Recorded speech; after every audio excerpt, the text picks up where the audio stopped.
Greetings, students. Mr. Little, and today we're going to take a look at an image-based SAQ that goes along with Chapter 4.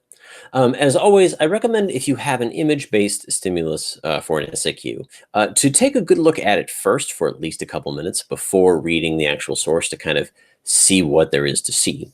So I'm looking at this, and I'm going to get my little highlighter out, and I'm noticing that it looks like the image is split down the middle with two groups of people. You have a small group of men who look like they might be soldiers, dressed in European garb with like European style hats. They look like they're meeting in this tent. It looks like it's out in nature somewhere. Some hills, some palm trees. This could be in the tropics. Then we have a large number of dark-skinned individuals, possibly Africans. Maybe this is in Africa. Although there appears to be lots of firearms down here. Maybe this is an exchange of a slave. Maybe this is a slave deal. I don't know. Although it looks like there's some papers here. Maybe that's something to do with the slave trade or a deal or an exchange. These people do look like they're thinking about something or contemplating something. Okay, let's see what this actually is all about. The source, the pacification with the Maroon Negroes. Oh, Maroons. Okay, so this is in a European colony in the Americas, probably. Signing of the treaty to end the 1773 Maroon Wars. Oh, okay, so this is definitely where were the Maroon Wars? I think they were in Jamaica. I'm fairly certain they were in Jamaica. In a British history book, 1801. Okay, so the image depicts an event that happened in the 1700s, but this picture was made in 1801 in a British history book. You know, that might explain why there's such a stark contrast between, you know, what appear to be fully dressed and organized Europeans and what at least initially seems like very disorganized individuals on the left. And there's probably a bit of an exaggeration going on there.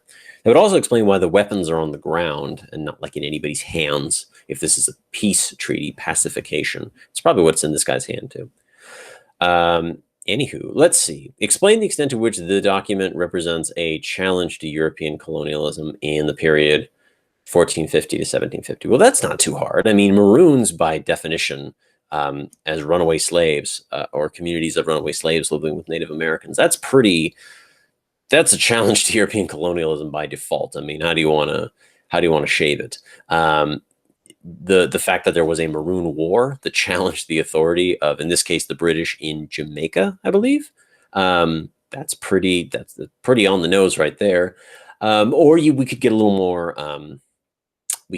more abstract and talk about how Maroon society, by existing alone, was a form of resistance by running away. Maroons were asserting their right to self-determination. We could talk about how Maroons raided plantations to assist other freed slaves.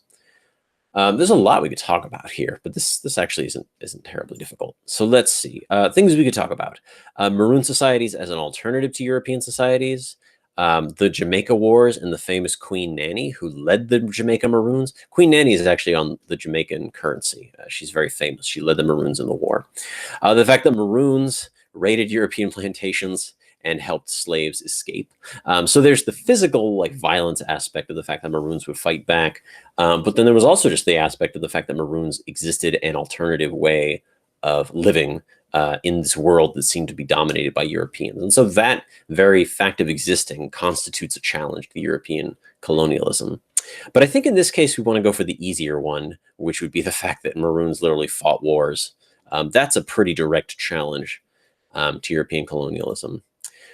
So if I wanted to write a response to this, I could write something like this. In the time period 1450 to 1750, Maroon societies represented a challenge to European colonialism because they waged wars against European settlements. For example, in Jamaica, the Maroon communities attacked British settlements using guerrilla warfare, known as the Maroon Wars. The Maroons had the knowledge and were based in geographically hard-to-reach locations that Europeans did not have the soldiers or ability to crush them. And therefore, they represented a challenge to European hegemony. So that is one way to possibly take care of this image-based SAQ. Always remember that there are always multiple ways to take on an SAQ, and it's never limited to just one answer, although some answers may be easier than others. So do what you have to do, but never be afraid if you need to just, go with your gut and go with what seems like you can accomplish. Thank you so much for watching this. Please reach out to me if you need any more assistance. I'm Mr. Little, and I will see you next time.